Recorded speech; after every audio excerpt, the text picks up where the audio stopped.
والسماء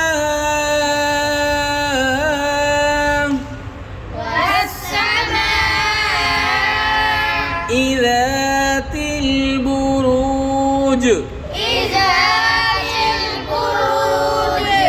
والسماء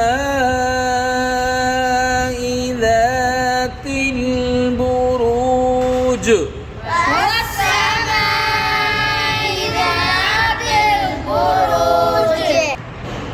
واليوم الموعود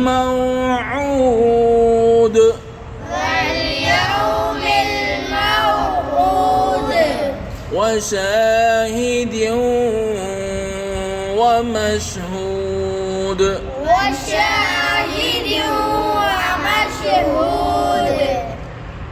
سني